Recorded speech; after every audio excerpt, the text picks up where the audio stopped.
जल को बर्फ में बदलने में वक्त लगता है, सूरज को निकलने में भी वक्त लगता है। किस्मत को तो हम बदल नहीं सकते, लेकिन अपने हौसलों से किस्मत बदलने में वक्त लगता है। Hello everyone, welcome you all in my channel toppers target. I hope आप सब ठीक होंगे, स्वस्थ होंगे और अपने क्लासेस को कंटिन्यू रिवाइज कर रहे होंगे, वॉच कर रहे होंगे। इसी के क्रम में क्लास 12th के स्टूडेंट की मैथ की क्लास को आज हम कंटिन्यू करेंगे, जिसमें हमने शुरुआत किया था चैप्टर नंबर 3 से, जिसका नाम था आव्यूह या मैट्रिसेस। हमने कंप्लीट कॉन्सेप्ट के साथ, एग्जाम्पल के साथ एक्सरसाइज 3.2 तक के सारे टॉपिक्स को कवर कर लिया है। अब हम बढ़ते हैं एक्सरसाइज 3.3 के ठीक पहले के कॉन्सेप्ट को क्लियर करने पर। हम पहले कॉन्सेप्ट को क्लियर करेंगे, देन इसके बाद हम जाएंगे एक्सरसाइज पे। हमारा यही मोटिव है कि आपको सिर्फ क्वेश्चन नहीं, पूरा कॉन्सेप्ट आए, ताकि एग्जाम में कहीं से ढूंढ के क्वेश्चन लाए तो आपसे क्वेश्चन छूटे नहीं। आपसे हर हालत में, हर तरीके से, हर टाइप का क्वेश्चन सही सॉल्व हो। तो चलिए उसी क्रम में आज की कॉन्सेप्ट की क्लास को देखेंगे और जान लेते हैं आज की क्लास में क्या हम पढ़ेंगे। हम पढ़ेंगे परिवर्त आव्यूह, ट्रांसपोज ऑफ ए मैट्रिक्स। आज की क्लास की शुरुआत हम इस बेहतरीन मोटिवेशनल कोट्स के साथ शुरू कर रहे हैं। जी हाँ, बिल्कुल इसी तरह से आप लोग भी अपने लाइफ में रेगुलरिटी बनाए रखिए, पढ़ाई करते रहिए, क्योंकि मेरे भाई जल जब बर्फ बनता है तो उसको भी वक्त लगता है, सूरज भी निकलता है तो वक्त लगता है। पूरे रात के इंतजार के बाद सूरज निकलता है। और किस्मत को तो बदलना किसी के हाथ में नहीं, लेकिन अपने हौसलों से अगर किस्मत बदलना है तो उसमें भी वक्त लगता है। तो मेरे भाई डेली आपको रेगुलरिटी से पढ़ना होगा अगर आप भी अपना वक्त बदलना चाहते हैं। चलिए आज की क्लास को कंटिन्यू करते हैं, जानेंगे आज की क्लास के अंदर परिवर्त आव्यूह क्या है। और इस पे अगले एक्सरसाइज के सारे क्वेश्चन इसी पे भरे हुए हैं, परिवर्त आव्यूह पे, ट्रांसपोज ऑफ ए मैट्रिक्स पे। पूरी क्लास में पूरा हम चर्चा करेंगे ट्रांसपोज पे। ट्रांसपोज है क्या, इसकी प्रॉपर्टी को पढ़ेंगे और फिर इसके एग्जांपल्स को सॉल्व करेंगे। फिर हम बढ़ेंगे एक्सरसाइज 3.3 पर, जिसका आपको बेसब्री से इंतजार है। तो चलिए अब देखते हैं ट्रांसपोज के बारे में, जानते हैं कि क्या चीज होता है ट्रांसपोज। अब जानते हैं कि ट्रांसपोज क्या होता है। ट्रांसपोज क्या कहेंगे, कहेंगे किसी आव्यूह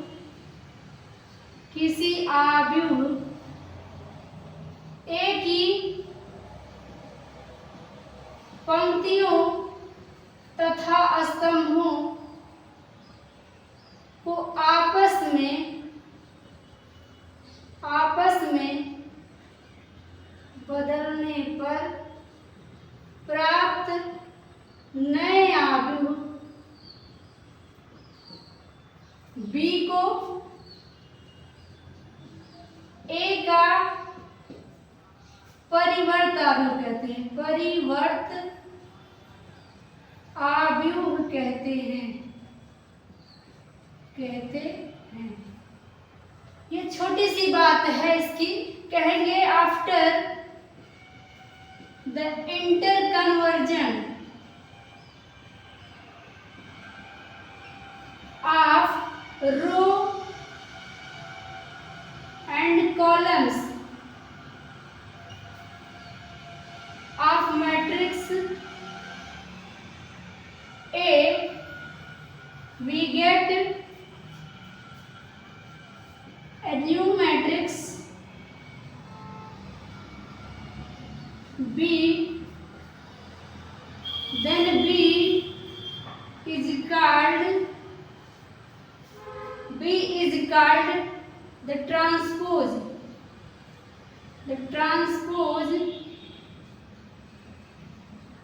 of matrix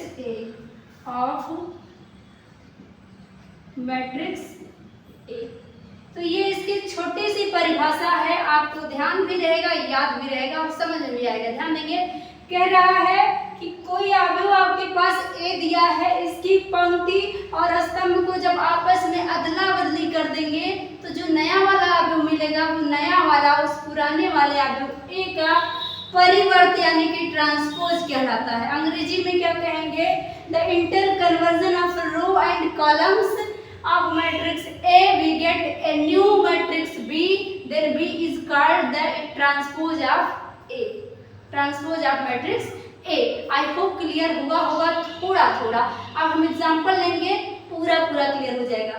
देखेंगे एग्जाम्पल इसका। फॉर एग्जाम्पल हम एक अवयव ए लेते हैं, 2 3 1 1 1 1। यहाँ पे एक अवयव लिया है, हम कहेंगे भाई बताओ कि ए का ट्रांसपोज क्या होगा, ए का परिवर्त बताओ, ए का परिवर्त बताओ, परिवर्त क्या होगा। आपका आंसर क्या होगा? मैंने क्या अभी परिभाषा में आपको सिखाया है, आप कहोगे पंक्ति को स्तंभ बना दो, स्तंभ को पंक्ति बना दो, वही परिवर्त है। तो यहाँ से ए का परिवर्त क्या मिलेगा, ध्यान दें, ए का परिवर्त, ए का परिवर्त, परिवर्त क्या मिलेगा? कहेंगे पंक्ति है स्तंभ बना दो, या स्तंभ है तो पंक्ति बना दो, परिवर्त वही होता है। तो ध्यान देना, ये पंक्ति ना है, 1 2 ये पंक्ति है, अगर स्तंभ बना दे यानी सोया है खड़ा कर दो, या खड़ा है जगा दो, खड़ा हो जाए तो क्या हो, खड़ा है तो सुला दो, या सोया है तो जगा दो, वही क्या है, ट्रांसपोज है। तो ये पड़ी हुई लाइन है, इसको खड़ी लाइन बना दो, यानी पंक्ति को स्तंभ बना दो। तो 2 3 1 पहले पड़ा हुआ था, अब खड़ा है, और 1 1 1 ये भी पड़ा था, खड़ा बना दिया। ये क्या हो गया, परिवर्त कहलाता है। किसी भी अवयव ए का परिवर्त भी क्या होता है, उसके पंक्ति को स्तंभ में, स्तंभ को पंक्ति में बदल देने में जो मिलता है वही होता है। एक और एग्जाम्पल लेते हैं। अभी आपको एक दिया है a बराबर 1 2 3 1 2 3 3 2 1। चलो इसका परिवर्त बताओ। तो आप कहेंगे मैम इसका परिवर्त, ये लो a का परिवर्त, परिवर्त क्या हो जाएगा, कहेंगे पंक्ति था स्तंभ बना दो, पंक्ति में जो है स्तंभ बना दो, तो पड़ा था अब खड़ा लिख दो, 1 2 3 खड़े खड़े लिख दिया, फिर 1 2 3 खड़े खड़े लिख दिया, 3 2 1 खड़े खड़े लिख दिया। यही है, किसी भी अवयव का परिवर्त अवयव उसके पंक्ति और स्तंभ को आपस में बदलने पर मिल जाता है। और इसी के सारे सवाल हैं, बहुत आसान है। अगले आने वाला जो एक्सरसाइज है एकदम मजेदार है, आप बिल्कुल धैर्य से लेकिन कॉन्सेप्ट की क्लास लास्ट तक देखिएगा, तो वही एक्सरसाइज में आपको अच्छा इंटरेस्ट आएगा, मजा आएगा करने में। तो अब हम बढ़ जाते हैं, इसको कैसे रिप्रेजेंट करते हैं उस पे, उसके बाद इसकी प्रॉपर्टी को जान लेंगे और फिर एग्जाम्पल करेंगे। और एक बात इसके बारे में नोट करना है आपको, इसके बारे में एक और चीज नोट करना चाहिए। क्या चीज, यहीं पे मैं बढ़ा देती हूँ, आपको यही नोट करा देती हूँ। कहेंगे इसे ए डैश से दर्शाते हैं, दर्शाते हैं, यानी कि बी को आप ए डैश भी लिख सकते हैं, जो आप क्या कहे हो परिभाषा में, एक पंक्ति किसी अवयव ए के पंक्ति और स्तंभ को आपस में बदलने में नए अवयव जो मिलता है बी, उसको ए का परिवर्त कहते हैं। उसे आप बी कहो चाहे ए पर एक डैश लगा दो, ए पे एक डैश लिखा है कहीं, मतलब क्या है, वो भी परिवर्त को ही दर्शा रहा है। एक डैश बना है माने परिवर्त, ठीक है। तो यहाँ पे हमने क्वेश्चन को जो दिया था, आपसे कहा था कि ए का परिवर्त बताओ, तो आप ए का परिवर्त लिखो, चाहे इसको डायरेक्टली क्या कह सकते थे, ए डैश बताओ, तो ए डैश भी इसको बोल सकते हैं, चाहे ए डैश कहिए चाहे पूरा लिखे, ए का परिवर्त। आई होप क्लियर हुआ होगा। पंक्ति स्तंभ को आपस में बदल देंगे तो वही परिवर्त होता है, डैश लगा है तो वो उसका सिंबल है। अब आगे बढ़ते हैं, किसी अवयव के परिवर्त के गुणधर्म क्या होते हैं, प्रॉपर्टी क्या होती है। बिना प्रॉपर्टी के सवाल पर नहीं बढ़ सकते भाई, क्योंकि प्रॉपर्टी से ही सवाल बना हुआ है, सारे सवाल इसी की प्रॉपर्टी पे डिपेंड करते हैं एक्सरसाइज 3.3 के। तो बिल्कुल इसकी सारी प्रॉपर्टी को कवर करेंगे इसी क्लास के अंदर, लास्ट तक जरूर देखना है, क्योंकि विदाउट कॉन्सेप्ट आगे बढ़ोगे तो कहीं ना कहीं अटकोगे, लेकिन कॉन्सेप्ट के साथ बढ़ोगे तो कहीं भी नहीं अटकोगे।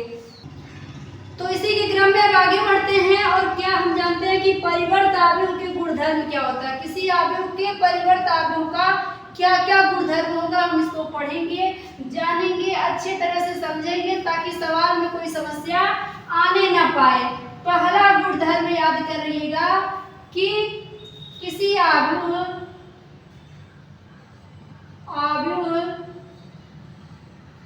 ए के लिए ए डैश पर डैश बराबर ए होता है। ध्यान दीजिएगा, कोई अवयव ए है, उसका परिवर्त क्या होगा? ए डैश होगा।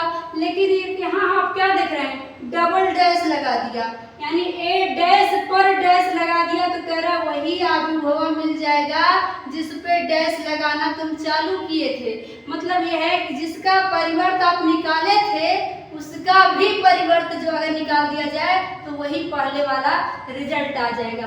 ऐसे आपको पूरी तरह क्लियर नहीं हुआ होगा, ना ही इस तरीके से आपको प्रॉपर्टी याद होगी, लेकिन जैसे ही मैं इसका उदाहरण अभी समझाऊंगी, खड़े की खड़ी प्रॉपर्टी आपके दिमाग में अंदर जाएगी। देखिए क्या बात हम कह रहे हैं, एक एग्जाम्पल लेके इस पहले प्रॉपर्टी को मैं समझा रही हूँ आपको।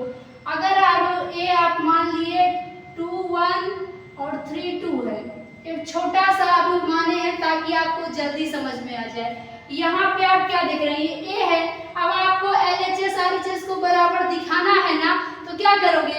LHS में आपको ए डैश दिख रहा है तो ए डैश निकालो।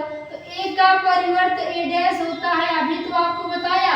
अभी थोड़ी देर पहले क्या होता है, किसी चीज पे डैश लगा है मतलब उसका परिवर्त है, तो ए पे डैश माने इसी का परिवर्त। तो इसका परिवर्त क्या होगा? इसके पंक्ति को स्तंभ बना दो, इसका परिवर्त आ जाएगा। तो इसकी पंक्ति को स्तंभ बनाएंगे, पंक्ति को स्तंभ, तो 2 अब स्तंभ में आ जाएगा। 3 और 2 को बना दीजिए स्तंभ में। अब ये क्या मिल गया? जो अवयव मिला ये अपना क्या है? ए का परिवर्त अवयव है। अब अपने LHS में देखो क्या दिया है? ए डैश पर डैश दिया है, यानी इसका भी परिवर्त है। तो ए डैश का परिवर्त निकालिए, ए डैश का परिवर्त, तो कहेंगे इसके पंक्ति को स्तंभ बनाएंगे।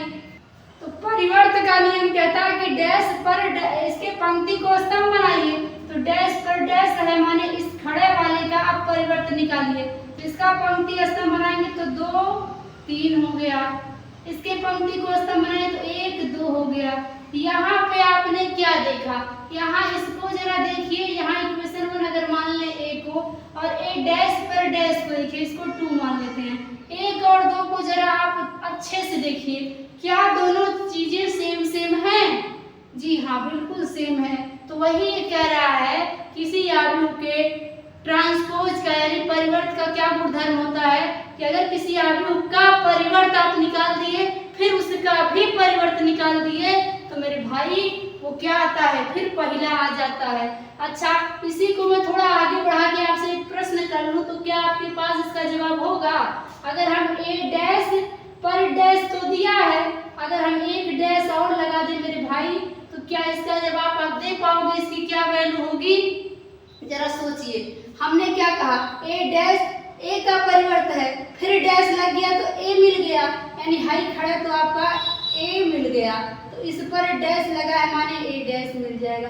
यहाँ पे आपको एक चीज समझना पड़ेगा, यहाँ ए डैश ए डैश की एक सीरीज बनती जाती है, यानी कि यहाँ मोटा मोटा समझने वाली ये बात है कि जब सम संख्या में डैश होगा तो हमेशा ए बन जाएगा और विषम संख्या में डैश होगा हमेशा ए डैश बन जाएगा। कैसे?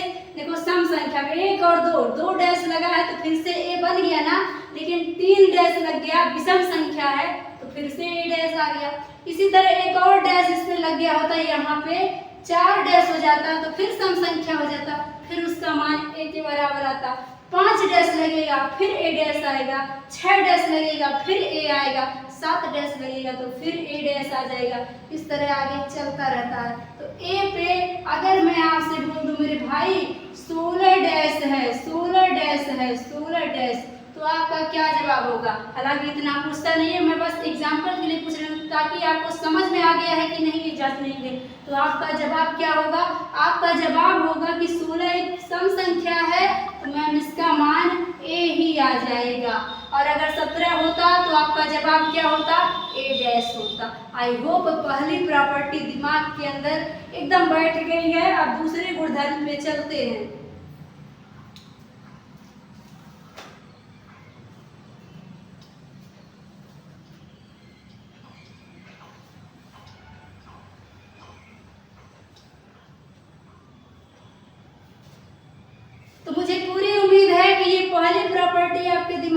अंदर सेट है, इसका हमने एग्जाम्पल करा ही दिया। अब इसके दूसरे गुणधर्म को देखते हैं। दूसरा गुणधर्म कहता है यदि आव्यूह A यम गुणे n कोटि का है, कोटि का है, तो इसका परिवर्त आव्यूह A डैश हमेशा क्या होगा, उल्टा, यानी n गुणे यम कोटि का होगा, कोटि का होगा। ये दूसरी प्रॉपर्टी है। कोई इतना डीप में नहीं पढ़ाता है, प्रॉपर्टी को सीधे रटा दिया जाता है कॉलेजों में, या टीचर लोग रटवा देते हैं। मैं आपको नहीं रटवा रही हूँ, क्योंकि रट के कोई चीज़ दिमाग में टिकती नहीं है, और मैं जो टिके नहीं उस चीज़ को ना तो यूज़ करती हूँ, ना आपको बताऊंगी। तो मैं आपको याद है यही क्लास में करा दूंगी, समझा के करूंगी, और छोड़ के नहीं आगे बढ़ूंगी। केवल इसका प्रॉपर्टी गिनवाने से काम नहीं चलेगा, अच्छे से समझना भी ज़्यादा जरूरी है। तो क्या होगा, हमने कहा दूसरा गुण ये है कि अगर कोई आव्यूह A था जिसका हमें परिवर्त निकालना था, अगर उसकी कोटि यम गुणे n है, तो जो परिवर्त इसका होगा उसकी कोटि इसकी उल्टी होगी। उल्टी कहने का मतलब उसका क्रम n गुणे m हो जाएगा। अब इसको भी एक उदाहरण से समझ लेंगे ताकि आपको ये बात अच्छे से समझ में आ जाए। जैसे पुराना आव्यूह अभी जो हमने लिया था, क्या था, 2 1 और 3 2, यही आव्यूह लिया था हमने। अच्छा, इसका हम थोड़ा सा कोटि बढ़ा दें, कोटि बढ़ा दें मतलब यहाँ पे ये लिख दें। अभी आपका क्या जवाब होगा, हम पूछे आव्यूह A की आप कोटि बताओ, तो आपका क्या जवाब होगा, आप कहेंगे बाबू पहले पंक्ति को लिखते हैं, फिर गुणे करके स्तंभ गिन के लिख देते हैं, वही कोटि होता है। कोटि का लेक्चर आपने अटेंड नहीं किया है तो पहले ही लेक्चर में इस चैप्टर के हमने कराया है, वीडियो के डिस्क्रिप्शन में लिंक है, अगर आपने कवर नहीं किया है तो पूरा कवर कर लीजिएगा वहां से। साथ में आप डायरेक्टली आई बटन पे क्लिक करके भी उस लेक्चर को अटेंड कर सकते हैं। किसी आव्यूह का कोटि कैसे निकलता है, आप क्या करेंगे, पंक्ति को गिनिए, कितनी पंक्ति, 1 2, तो 2 पंक्ति, गुणे अब स्तंभ को गिन के लिखिए, 1 2 3 स्तंभ, तो इसकी कोटि क्या मिल गई, 2 गुणे 3। अब हम कहते नहीं, A का परिवर्त बताइए, A का परिवर्त क्या होगा, यहाँ से बता दीजिए, A डैश। हम कहते हैं कि A डैश होता है, आव्यूह A की पंक्ति और स्तंभ को आपस में अदला बदली कर देंगे तो A डैश मिलता है। इसके पंक्ति को स्तंभ बना दीजिए, तो ये पंक्ति में था, अब स्तंभ में आ जाएगा 2 1 1, और ये भी पंक्ति अब क्या बन जाएगी, स्तंभ बन जाएगी। तो एक नया आव्यूह ये मिल गया। आप पूछे बाबू इसका कोटि बताओ, तो आप कहेंगे 1 मिनट बताते हैं, पंक्ति गिनो 1 2 3, 3 पंक्ति, गुणे स्तंभ गिनो 1 2। यहाँ पे क्या देखने को मिला, दोनों के कोटि को जरा देखिए तो क्या हुआ, ये 2 गुणे 3 था तो ये 3 गुणे 2 मिल गया, यानी क्रम इसका बदल गया, है ना। तो वही हमने यहाँ आपको प्रॉपर्टी में समझाया है, किसी आव्यूह का परिवर्त निकालने पर उसकी कोटि आपस में बदल जाती है, यानी यम का n का यम हो जाता है। आई होप आप दूसरा वाला कभी भुलाए से भी नहीं भूलेगा आपको। तीसरी प्रॉपर्टी पे बढ़ते हैं। अब हमें तीसरी प्रॉपर्टी इसका है उसको नोट करते हैं, क्या बात है। तीसरी प्रॉपर्टी कहती है कि यदि A एक आव्यूह हो तथा K एक अदिश हो, तब यहाँ तीसरी प्रॉपर्टी कहती है कि यदि A एक आव्यूह हो और K एक अदिश हो, स्केलर हो, देन क्या रिलेशन होगा, तब कहता है प्रॉपर्टी कि K यानी अदिश इंटू आव्यूह का गुणनफल का होल डैश, यानी खड़े का डैश, होल डैश बराबर होगा K इंटू A डैश पे। आई होप आपको थोड़ा सा क्लियर हुआ होगा। जैसे ही एग्जाम्पल लूंगी ये पूरी तरह से क्लियर हो जाएगा। क्या कह रहा है, किसी भी अदिश का किसी आव्यूह के अंदर गुणा करके चाहे परिवर्त निकालो, चाहे परिवर्त निकाल के गुणा करो, कोई अंतर नहीं पड़ने वाला है। इस बात को भी प्रूव करके ही देख लेते हैं, बिना प्रूफ के हम कोई बात नहीं मानेंगे कि सच में होता है या नहीं। तो प्रूव करते हैं एक एग्जाम्पल के साथ। एक एग्जाम्पल मैंने लिया, A बराबर यहाँ पे 2 3 1 और 2 0 आपने ले लिया, मैं कह दूं मेरे भाई कि एक कांस्टेंट का आप इसमें गुणा कर दो, के का गुणा कर दो, या किसी भी के का है, कांस्टेंट है, स्केलर है, तो के का मान 1 2 3 कुछ भी हो सकता है। तो क्या कह रहा है, ये कह रहा है के का गुणा करो तब डैश निकालो। हमने कहा ठीक है, एक स्केलर हम यहाँ पे क्या ले लेते हैं 2 और हम इसका गुणा करते हैं। तो हम अगर कहें 2a क्या होगा, 2a, के की वैल्यू हम अगर 2 ले लिए तो पूछे 2a क्या होगा। आप कहेंगे मैम 2 का गुणा कर दीजिए इस आव्यूह के अंदर, तो हो जाएगा 2 इंटू आव्यूह क्या था 2 3 1 2 0 1। यहाँ से गुणा होने का क्या नियम कहता है, किसी अदिश का गुणा किसी आव्यूह में होता है तो सभी एलिमेंट में इसे अदिश का गुणा हो जाता है। तो 2 का गुणा सब में होगा तो 2 4 3 दूनी 6 2 एकम 2 2 दूनी 4 0 और 2। यहाँ पे गुणा कर दिया, 2a की वैल्यू आ गई, यानी ka की वैल्यू आ गई। k का मान कुछ भी हो सकता है जब कांस्टेंट है। अब ये कहता है कि पहले स्केलर का गुणा a में करके परिवर्त निकालो, तब भी वही आएगा। जब पहले a का परिवर्त निकाल के किसी कांस्टेंट से गुणा करोगे तब आएगा। तो ध्यान देना, यहाँ 2a निकाल के इसका परिवर्त निकालेंगे तो क्या आएगा, हम कहेंगे इसकी पंक्ति को स्तंभ बना देंगे तो परिवर्त आ जाएगा। पंक्ति थी 4 6 2, स्तंभ में लिख दीजिए 4 6 2, 4 0 2 पंक्ति थी, स्तंभ में लिख देंगे तो ये मिल जाएगा यहाँ LHS। इसको आप क्या मानेंगे, इक्वेशन नंबर 1। अब आपको राइट साइड में क्या दिया, के a डैश, तो पहले हमें a डैश निकाल लेना चाहिए, तब के यानी कि 2 का गुणा करेंगे। यहाँ इस क्वेश्चन में के का मान हम 2 लेके सेटिस्फाई करा रहे हैं आपको, तो a डैश पहले निकाल दीजिए RHS के लिए। ये क्या था, ये हमने LHS ले लिया था। अब आप RHS की वैल्यू के लिए क्या करेंगे, आपको पहले a डैश निकालना होगा। तो a डैश इसका क्या होगा, पंक्ति को स्तंभ बना दो, तो पंक्ति स्तंभ बनेगी तो 2 3 1 2 0 1। अब पहले a डैश आ गया, अब इसमें स्केलर का गुणा करना है k का, तो इस बार स्केलर हमने 2 लिया है एग्जाम्पल में, तो 2 का गुणा कर दीजिए। अब हम पूछें आपसे कि 2a डैश क्या होगा, आप कहेंगे मैम 2 का इस आव्यूह के अंदर गुणा कर दीजिए, तो 2 का गुणा करेंगे 2 2 3 0 1 1 में, इसमें 2 का गुणा करेंगे तो क्या मिलेगा, 2 का 2 में तो 4, 2 का 2 में तो 4, 2 का 3 में तो 6, 2 का 0 में तो 0, 2 का 1 में तो 2, 2 का 1 में तो 2। यहाँ पे ये मिल जाएगा। और यही अपना क्या था, RHS था। अब जरा आप LHS और RHS की वैल्यू को मिला लीजिए, देखिए क्या सेम सेम है, तो बिल्कुल देखेंगे तो सेम सेम मिलेगा। इसका क्या मतलब है, तीसरी प्रॉपर्टी कहती है किसी आव्यूह के अंदर किसी स्केलर या अदिश से पहले गुणा कर लो तब परिवर्त निकालो, तब भी वही आएगा। जब पहले परिवर्त निकाल के उस आव्यूह का गुणा करोगे अदिश से तब जो आएगा, यानी दोनों कंडीशन में मान वही आना है, स्केलर से कोई अंतर नहीं पड़ता है। ये तीसरी प्रॉपर्टी हो गई। और अब बढ़ते हैं आगे। अब हमारी 3 प्रॉपर्टी पूरी हो गई, अब हम बढ़ते हैं चौथी और आखिरी प्रॉपर्टी पर। आखिरी और चौथी प्रॉपर्टी क्या है, दो आव्यूहों के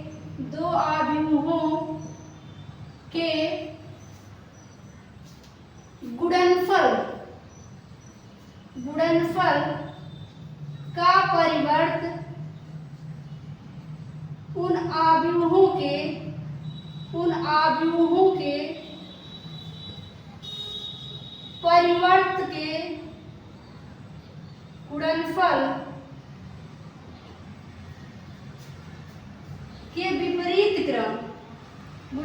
के विपरीत क्रम के बराबर होता है, क्रम के बराबर होता है।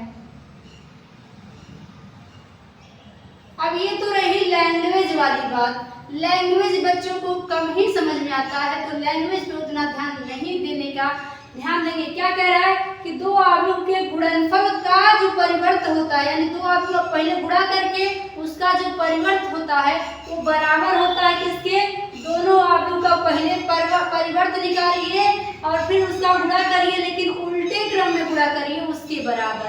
कैसे, ध्यान देंगे। अगर दो आव्यूह A और B है तो इनका गुणा कर दो और फिर परिवर्त निकाल दो, तो ये बराबर होगा मेरे भाई। इसका पहले परिवर्त निकाल दो दोनों का, दोनों का पहले ही परिवर्त निकाल दो और फिर गुणा करो, उसका उल्टा क्रम हो जाए। यानी पहले ए फिर बी था तो पहले बी डैश फिर ए डैश होगा। यही वो बात कहना चाह रहा है, उसका कहने का यही सेंस है और यही बिल्कुल करेक्ट है। क्या है कि दो अवयव का गुणा करके उसका जो परिवर्त निकालोगे वो मान बराबर आएगा किसके, दोनों का पहले परिवर्त निकाल देंगे फिर गुणा करेंगे, लेकिन इसका क्रम बदली कर देंगे, पीछे वाला आगे आगे वाला पीछे हो जाएगा। यही है प्रॉपर्टी नंबर 4। इसको भी एग्जाम्पल के साथ करके यही खत्म करते हैं, यही याद कर लेते हैं। फॉर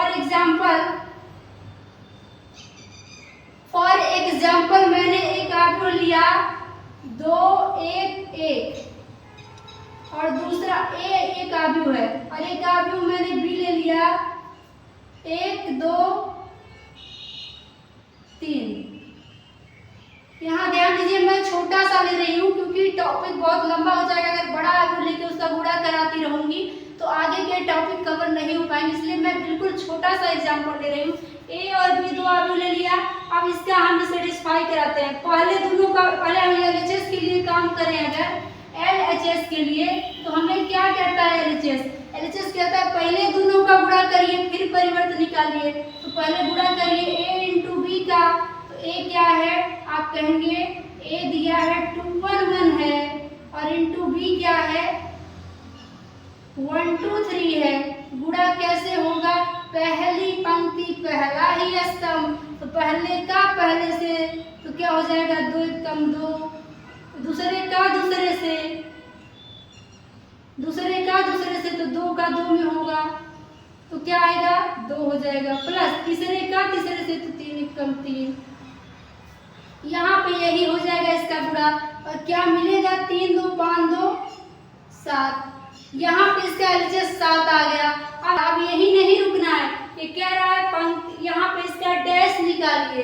अब आपसे पूछे इसका डैश क्या होगा, आप कहेंगे इसका डैश यानी कि ये अपना क्या था ए बी था। अब यहीं से पूछ ले कि ए बी का होल डैश क्या होगा। किसी चीज का डैश क्या होता है, पंक्ति को स्तंभ बना देते हैं। अब यहाँ 7 तो आप चाहे पंक्ति देखो स्तंभ देखो तो वही है, तो क्या बदलोगे, कुछ नहीं, यही आपका ए बी डैश आएगा, यही एलएचएस था। अब काम करते हैं आरएचएस पे। आरएचएस कहता है कि आप पहले दोनों का परिवर्त निकालो फिर गुणा करो। तो ए का परिवर्त में पूछ लूं तो आप क्या बोलोगे, पंक्ति बन जाएगा स्तंभ तो 2 1 1 मिल जाएगा, ये ए डैश हो जाएगा।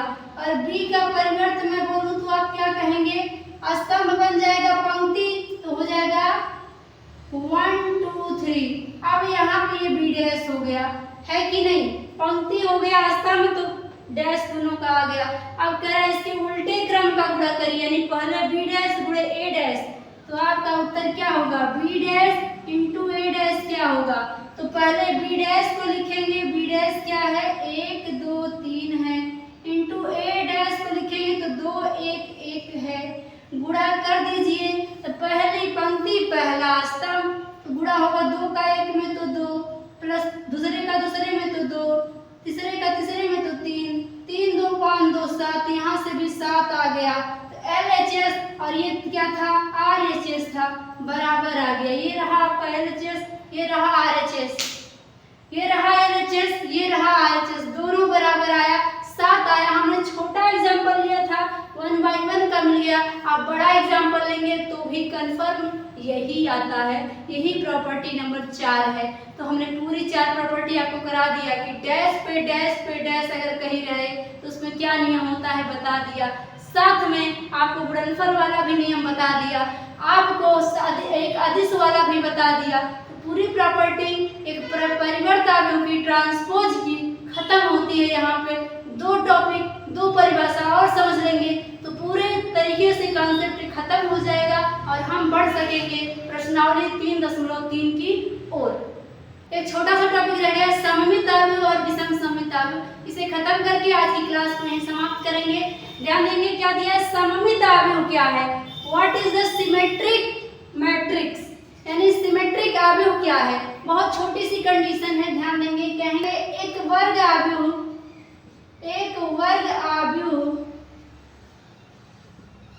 सममित आव्यूह कहलाता है, सममित आव्यूह कहलाता है यदि क्या चीज कहेंगे, a square matrix is called symmetric matrix, symmetric matrix if, ध्यान देंगे, एक वर्ग आव्यूह को ही सिमेट्रिक मैट्रिक यानी कि square matrix is called symmetric matrix if कौन सी कंडीशन होनी चाहिए मेरे भाई, अगर आप कहेंगे कि ए डैश इज इक्वल्स टू ए मिल जाए, एक बड़ी सी कंडीशन नहीं है, बहुत छोटी सी कंडीशन है। अगर कभी बाय द वे ऐसी कंडीशन आ जाती है कि ए डैश का भी मान ए ही मिल जाए तो उसे सममित आव्यूह कहेंगे। हालांकि आप जानते हैं ए डैश का मान ए नहीं बल्कि ए डैश पर डैश का मान ए होता है, लेकिन अगर कोई कंडीशन आती है कि ए डैश भी ए ही आ जाता है, बार बार उसका डैश करते जाओ वही चीज मिलता जाए, जैसे भूल भुलैया में कहीं से जाओ वहीं पहुंचोगे, उसी तरह से अगर कहीं पे भी डैश पे डैश लगाते जाओ और वही चीज मिलता जाए तो उसी को बोल देंगे सिमेट्रिक है। फॉर एग्जाम्पल, एक एग्जाम्पल अगर हम ए बराबर लेते हैं 2 1 -5 1 3 और 0 और -5 और 0 और -4, एक आव्यूह यहाँ पे हमने ले लिया ए बराबर ये, और ये एक सममित आव्यूह है, ये सिद्ध करके दिखाते हैं आपको।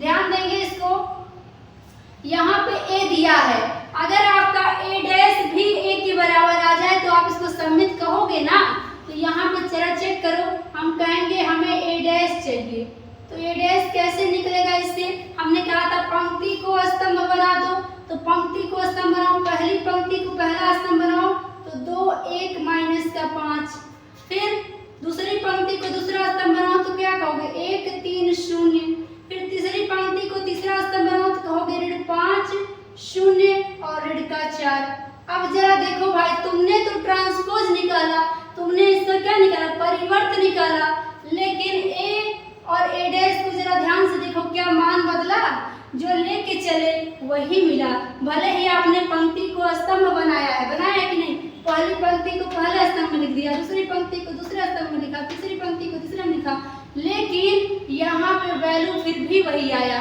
फिर इसका परिवर्तन निकालोगे फिर यही आएगा, तो इस कंडीशन को क्या कहते हैं, सममित आव्यूह। अगर कोई वर्ग आव्यूह का परिवर्त भी वही आव्यूह मिल जाता है तो उसे सममित आव्यूह कहेंगे। आई होप दिमाग तक गई होगी बात, अगर गई है तो फटाफट लेक्चर को लाइक कर दो, क्लास को, और शेयर कर दो जल्दी से अपने दोस्तों के पास, ताकि ऐसे इंटरेस्टिंग कॉन्सेप्ट की क्लास उन तक भी पहुंच सके, डीप में पढ़ सके, रटना छोड़ दें वो भी। तो फटाफट शेयर कर दो, और साथ में अब तक चैनल को सब्सक्राइब नहीं किया तो फटाफट सब्सक्राइब कर लो। पूरी क्लास चलेगी, पूरी सीरीज चलेगी, सब पूरा कोर्स हम कवर कराएंगे इसी चैनल पे, इसी क्लास के अंदर। चलिए भाई, अब बढ़ते हैं, एक और छोटा सा टाइप बचा है, उसको खत्म करके आज के लेक्चर को यही ड्रॉप करेंगे। तो क्या है, सममित कर लिया, एक विषम सममित बचा है, तो अगला टॉपिक लिखेंगे विषम सममित आव्यूह। अगला टाइप क्या है हमारा, विषम सममित आव्यूह, skew symmetric matrix. Skew symmetric matrix क्या होता है, उसी का उल्टा जो अभी पढ़ा, सममित आव्यूह का उल्टा विषम सममित कहेंगे। एक वर्ग आव्यूह, एक वर्ग आव्यूह विषम सममित होगा यदि, कहेंगे इफ, क्या कहेंगे, a square matrix is called skew symmetric matrix if, क्या भाई ध्यान से सुनना, क्या होगा अगर आपका ए डैश ए न आकर के इस बार -a आ गया।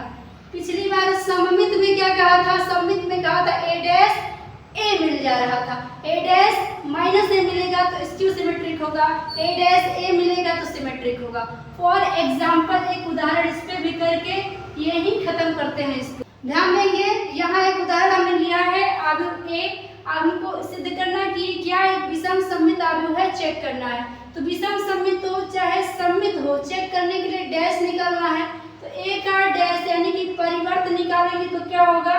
परिवर्त कहता है पंक्ति को स्तंभ बना दो, परिवर्त मिल जाएगा। तो पंक्ति क्या है? ये है, स्तंभ में लिख दो 0 2 -1 लिख दिया। दूसरी पंक्ति को भी लिखो, क्या कहेंगे? ऋण 2 0 3। तीसरी पंक्ति को लिखिए तो 1 ऋण का 3 0। यहाँ पे काव्य मिला होगा, लेकिन आपको क्या दिख रहा है? थोड़ा सा चेंज दिख रहा होगा, दिख रहा है ना? लेकिन जैसे ही मैं इसमें -1 कॉमन ले लेती हूँ, सब में से -1 उधार ले लेती हूँ, बाहर खींच लेती हूँ, तो आप देखिए क्या मिलेगा। तो यहाँ पे क्या मिल जाएगा? अगर मैं इसमें -1 का क्या करूँ? बाहर कॉमन ले लूँ तो 0 में से कॉमन होगा तो कुछ भी नहीं बचेगा, 0 ही रहेगा। यहाँ से ये प्लस बन जाएगा और ये प्लस वाला माइनस में हो जाएगा। ये माइनस में नहीं था तो ये माइनस लग जाएगा, यहाँ 0 में कोई अंतर नहीं पड़ेगा। 3 ऋण का था तो धन का होगा, 1 ऋण का था तो धन का होगा। 3 जो है ये वाला 3 धन का था तो ऋण का होगा। ये जो 0 है, इस 0 में कोई प्रभाव नहीं पड़ेगा। अब आपको क्या दिख रहा है? ध्यान दीजिए, क्या अब ये दोनों सेम है? बिल्कुल देख सकते हैं, तो बिल्कुल सेम है। यहाँ पे आप ए डैश निकाले थे, ये ऋण लग गया और ये ए के बराबर आ गया। यहाँ क्या देखने को मिल रहा है कि वही आपको मिला सेम, लेकिन चिन्ह विपरीत मिल गया। तो इसे कहते हैं विषम सममिताव्यय। तो यहाँ पे हमने सममिताव्यय, विषम सममिताव्यय को भी क्लियर करा दिया। पूरा आपका ट्रांसपोज यानी कि परिवर्ताव्यय कवर करा दिया, प्रॉपर्टी भी कवर करा दिया, यानी सारा कॉन्सेप्ट खत्म करा दिया। अब बारी है एक्सरसाइज 3.3 पर बढ़ने की, जो बढ़ेंगे अगले लेक्चर में। तो पूरा कॉन्सेप्ट अच्छे से रिवाइज करके तैयार रहिएगा और हम एक्सरसाइज पे अगले लेक्चर में कंटिन्यू करेंगे। और पूरा आप रिवाइज करे रहेंगे तो क्वेश्चन मुझे बताने की जरूरत नहीं है, आपका सॉल्व होता रहेगा, बहुत आसानी से आप कर डालेंगे। अगर आज का लेक्चर समझ में आए तो फटाफट कमेंट में लिख दो, मैम पूरा हम तैयार हैं एक्सरसाइज पे चलने के लिए, बस अब हमें और ज्यादा कॉन्सेप्ट की जरूरत नहीं है, बहुत अच्छे से हमने सीख लिया है। तो फटाफट अगर लेक्चर पसंद आए तो लाइक कर दीजिए। इस पूरे लेक्चर का पीडीएफ वीडियो के डिस्क्रिप्शन में टेलीग्राम चैनल है, उसको ज्वाइन होइए, वहाँ पे मिलेगा। फेसबुक पेज है, फॉलो कर लीजिए, वहाँ डेली क्विज प्रोवाइड कराते हैं, अटेंड करिए, काफी कॉन्फिडेंस आएगा आपको, एग्जाम से पहले बिल्कुल प्रिपेयर हो जाएंगे। और साथ में अगर अब तक चैनल को सब्सक्राइब नहीं किए हो तो सब्सक्राइब जरूर कर लो, सपोर्ट करो चैनल को, हम फ्री में आपको ऐसे ही पूरा कॉन्सेप्ट के साथ पढ़ाते रहेंगे। और साथ में वीडियो को अपने दोस्तों के पास शेयर करते रहिए ताकि वो भी समय से पहले बिल्कुल सही तरीके से कोर्स को कवर कर सके। अपना ध्यान रखिए, पढ़ते रहिए, best of luck, good luck, जय हिंद, वंदे मातरम।